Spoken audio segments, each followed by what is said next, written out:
Hey everyone, before we dive in, please hit that subscribe button and join my channel for more stories like this.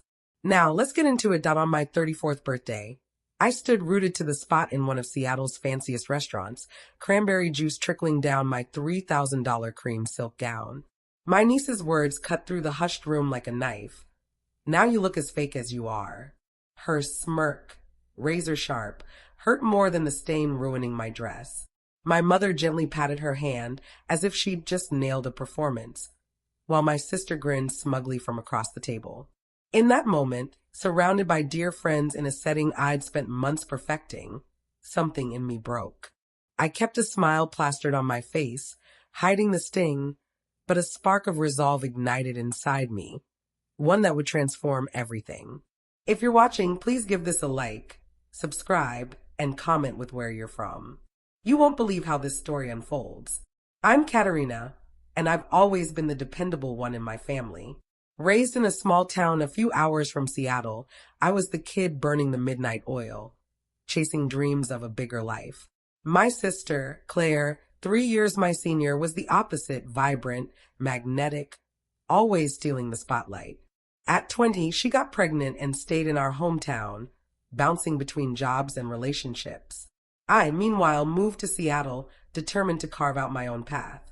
From an entry-level marketing job, I climbed to executive director at a top firm, sacrificing nights, weekends, and social plans to build a life I could take pride in.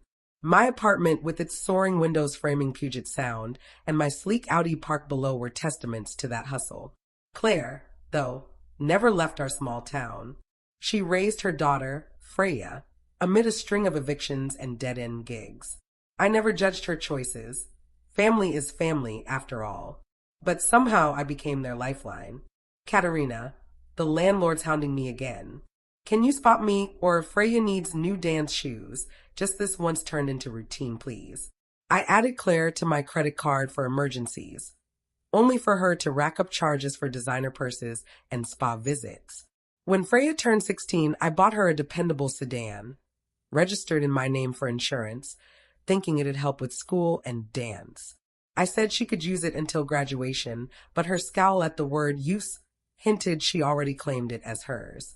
My mom didn't make things easier. Growing up, she'd cheer louder for Claire's lackluster piano recitals than my flawless ones. My college scholarships were lucky breaks. My first big job meant I was overworking. Claire's stumbles, though, got us sympathetic. She's trying her best, poor dear. Even as an adult, my promotions were dismissed with, "Money's not everything, Katerina." While Claire's fleeting idea to take online courses was so courageous, I kept hoping they'd truly see me, value my efforts. That hope carried me through years of missed birthdays, subtle digs, and drained savings. By my 34th birthday, I was done waiting for their validation. I decided to host a dinner at the Azure Room, Seattle's most upscale spot, and wear a dress that shouted, "This is me." Maybe, surrounded by the life I'd built, they'd finally understand. Looking back, I realized I was still craving their approval, like a child yearning for praise. Planning that dinner consumed me. The Azure Room was notoriously tough to book, but I set an alarm to call the moment reservations opened, securing a private room for 8 on my actual birthday. A sign this night would be extraordinary. Then came the dress. A cream silk gown adorned with delicate crystal beading, pricier than any clothing I'd ever bought. Trying it on, spinning in the boutique mirror, I caught the saleswoman's smile. "Special occasion?" she asked. "My birthday," I replied, at the Azure Room. "Your partner must be so excited," she said. I laughed. "No partner, just me celebrating me." She nodded warmly. "That's even better." Invitations went out 6 weeks early. My friends, Heidi, a nurse I'd known since college, Amara, a sharp-witted colleague, Bjorn, my neighbor and a graphic designer, and his husband, Lucas, responded eagerly, offering to help. Inviting my family was harder. I called Mom first. "A Thursday in Seattle," she said, irritated. "That's a long drive, Katerina." I offered a car service, swallowing the bite of her tone. "It's the Azure Room, Mom. It means a lot to me." She sighed. "I'll check with Claire. Freya might have dance." Claire's response was just as cold. "That place is insanely pricey," she said. "I'm covering everything," I assured her, for everyone. She huffed. Freya needs something nice to wear. She can't show up in sneakers. I closed my eyes, counted to 3. I'll send money for that. The morning of my birthday, I woke brimming with hope. I'd booked a spa day, massage, facial, the works. Sipping coffee, gazing at the Seattle skyline, I dared to believe tonight would be different. My family would see the woman I'd become, not just the sister or daughter who paid their bills. By evening, I was ready. The dress fit like a dream. My hair cascaded in soft waves, my makeup impeccable. I felt invincible. At the Azure Room, the staff treated me like royalty. "Happy birthday, Miss Bennett," the host said, guiding me to the private room where champagne chilled in a silver bucket. My friends arrived promptly, bearing thoughtful gifts and warm embraces. Heidi hugged me tightly. "You're radiant, Katerina." We laughed, sipped champagne, and swapped stories as the first course arrived. But by 7:15, my family hadn't shown. I checked my phone, fighting a sinking feeling. "Should we wait?" Amara asked gently. I forced a smile. "No, let's start. They'll be here." At 7:45, they finally straggled in. Mom wore her usual faded dress, Claire looked annoyed, and Freya, 17 and glued to her phone, wore a crop top and miniskirt that clashed with the restaurant's elegance. "Traffic was horrible," Mom said, avoiding my gaze. The staff reset their places, but the vibe shifted. My friends tried to engage them, asking Freya about dance, Claire about her job. Freya shrugged, barely looking up. "She's gifted," Mom chimed in. "Her teacher says she could go pro." Claire nodded. "If only we could afford better training." I saw my chance and took it. There are great summer dance programs in Seattle. I could help find one. Claire's eyes narrowed. "Not everyone lives in a high-rise, Katerina. Some of us scrape by." The table fell silent. Bjorn gave me a sympathetic look, but I shook my head. "Not here." As dinner went on, the rift widened. My friends shared stories of my kindness, my determination, my late-night work marathons. My family sat rigid, tossing out snarky comments. When Freya griped that the food was too fancy, Mom chuckled like it was endearing. The hope I'd carried all day began to fray. The tension thickened with each course. My friends kept things light, raising glasses to toast my 34 years. Heidi went first, her voice warm. "To Katerina, my rock since college. Your heart matches your drive." Amara and Bjorn followed, their words filling me with pride. But when my family's turn came, the mood shifted. Mom raised her glass half-heartedly. "Happy birthday, Katerina." "Time's flying, huh?" Claire's toast dripped with sarcasm. "To my little sis, always reaching for the stars while we're stuck in the dirt."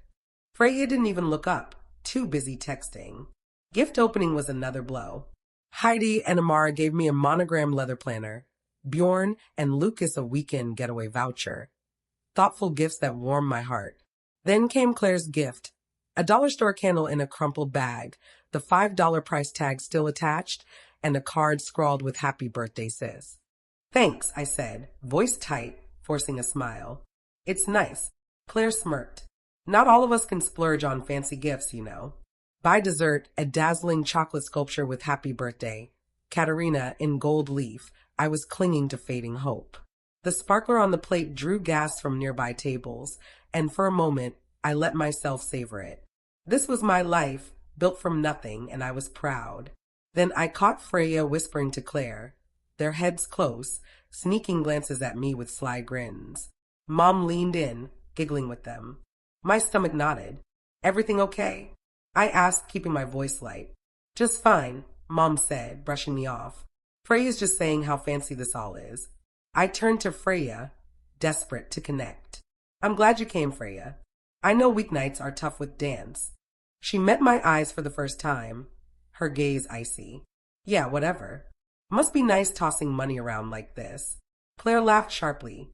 "Be nice, Freya. It's her big day." But her tone held no warmth. Heidi shifted uncomfortably, and Bjorn tried to pivot. "So, Freya, Katerina says you're into dance. Thinking about college yet?" Freya rolled her eyes. "Not everyone gets to play college girl. Some of us work." I took a breath, staying calm. "Actually, I've been saving for your college, Freya. A trust fund, started when you were born. It's not massive, but it could cover community college, maybe more with scholarships. The table froze. Claire's face twisted in confusion. A college fund? Since when? Mom frowned. You never mentioned this. I wanted it to be a surprise, I said, for when Freya was ready to plan her future. Instead of gratitude, their expressions hardened. Freya's grip on her glass tightened, knuckles white. Claire's voice was low, sharp. So, you've been stashing money while we've been scraping by? That's not what I meant, I started, but Freya cut me off. You're always the savior. Huh? Making us look pathetic. My friends exchanged horrified glances. Heidi touched my arm, but I barely felt it. The evening I'd poured my heart into was unraveling. Let's just enjoy dessert, I said, voice trembling. We can talk later. Freya's eyes flashed. No, let's talk now. I don't need your pity money. She stood, grabbing her cranberry mocktail. You want to know what I think of your perfect life? Your dumb dress, this whole charade. Before I could react, she threw the drink at me. Cold liquid splashed my chest, soaking the silk, red streaks running like gashes. Now you look as cheap as you are, she spat.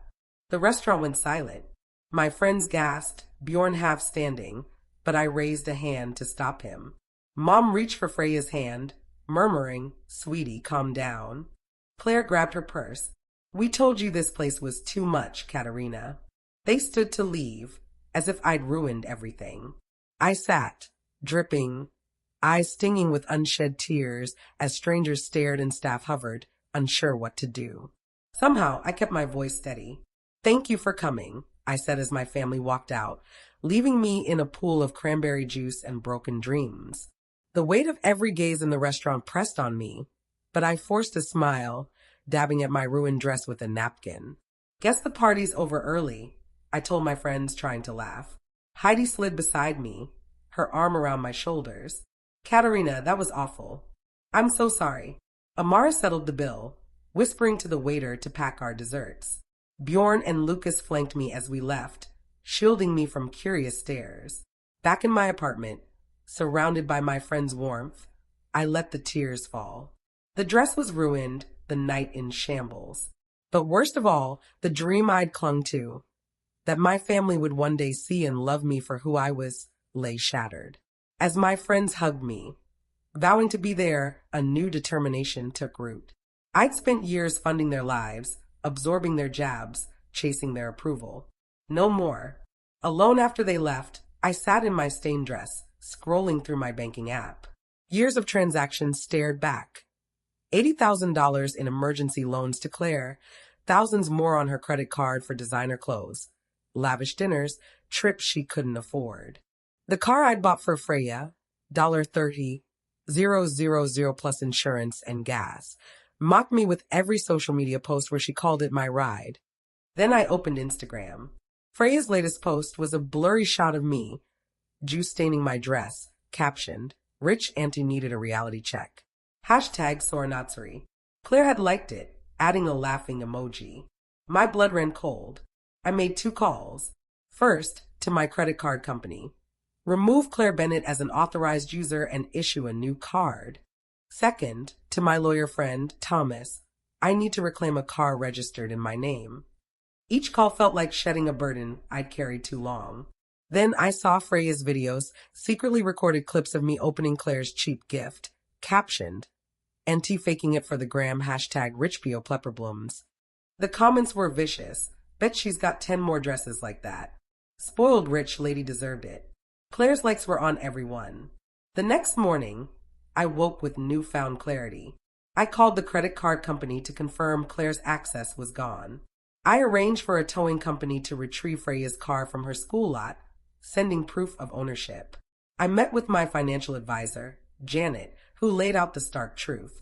$115,000 given to Claire over 5 years, not counting the car. Without that drain, I could retire early, travel, live for myself. By noon, the towing company called, car secured, Miss Bennett. A young lady tried to stop us, but we showed her the paperwork. I thanked them, adding a tip. Then the call started. Claire, furious, the card's not working. I'm stuck at a drive-thru. Freya, sobbing, someone stole my car. I explained calmly. The car was mine, the credit card was done. Mom called, accusing me of pettiness. Family doesn't do this, Katerina. I invited them to my apartment that afternoon. We need to talk in person. I prepared carefully, laying out bank statements, credit card bills, screenshots of Freya's posts. When they arrived, Claire fuming, Freya tear-streaked, Mom playing the victim, I stood tall. Sit, I said, pointing to the documents. This is every dollar I've given you. $115,000 in 5 years. Designer clothes, trips, a car. And this, I slid my tablet forward, showing Freya's post, is how you repay me. Claire stammered, it wasn't that serious. Freya muttered, it was a joke. Mom reached for Freya's hand. She's just a kid, Katerina. She's 17, I said, voice cracking but steady. Old enough to know cruelty. You all are. I've loved you, supported you, and gotten nothing but disrespect. That stops now. I laid out the new reality. No more money, no more car, no more enabling. Claire paled. Rent's due next week. Freya cried. How do I get to dance? Mom pleaded, don't punish them. But I held firm. These aren't punishments. They're boundaries. You'll figure it out like I did. They left in silence, my words sinking in. For weeks, my phone buzzed with their messages. Anger, guilt trips, please.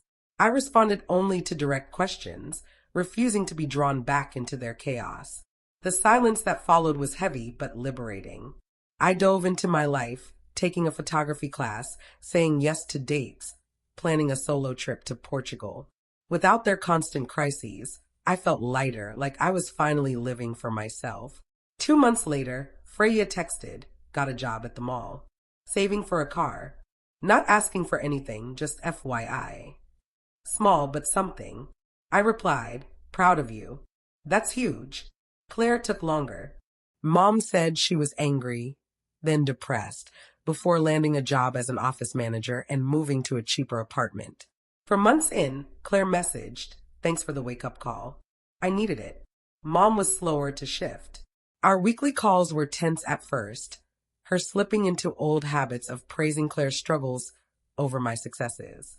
But I gently redirected, and she began asking about my life, my work, my hobbies with genuine interest. By summer, we started monthly dinners at Mom's house. No fancy restaurants, just simple meals where we learned to talk again. Freya, now balancing work and college applications, was different, grounded, focused. One evening, she pulled me aside in Mom's backyard. I'm sorry for what I did at your birthday, she said, eyes steady. I was jealous, stupid. I thought your life was easy. Now I see it wasn't. I nodded. It never was, but I'm proud of you for seeing that. She gave a tentative smile. The college fund, it's still there? Always was, I said. For your education, nothing else. Claire's change hit deeper. Over lunch, she admitted. I resented you for having it all together. I told myself you were lucky, not that you worked for it. I was wrong. It wasn't perfect, but it was real. Mom's shift came slower, but one night she took my hand. I let you down, Katerina. I leaned on you too much, focused on Claire's struggles over your strength. I'm sorry. Her simple, raw words healed something deep. When my 35th birthday arrived, I nearly skipped celebrating. The previous year's disaster still stung. But Heidi insisted, don't let them take that from you. So, I hosted a small dinner at Mom's, family, friends, a homemade spread. Freya gave me a heartfelt card she'd made herself. Claire gifted a scarf she could afford, chosen thoughtfully. Mom cooked my favorite dishes, her eyes shining as she toasted, to Katerina, who showed us what family truly means. I'm so proud of you. The table cheered, and I felt a warmth I hadn't known was possible. As we cleared plates, Freya handed me an envelope. From my job, she said. Inside were $150 in crisp bills she'd saved. It's not much, but it's to show I get it now. I hugged her, tears welling. It's everything, Freya. Driving home, I reflected on the year. Saying no had been the hardest, best choice I'd made. We weren't perfect, but we were rebuilding, learning to love each other as equals. If you've ever set boundaries with family, I'd love to hear your story in the comments. How did you do it? What changed? Thanks for watching my story. If it resonated, please like, subscribe, and share it with someone who needs to hear it. Here's to finding strength in tough choices and building stronger relationships from the ground up.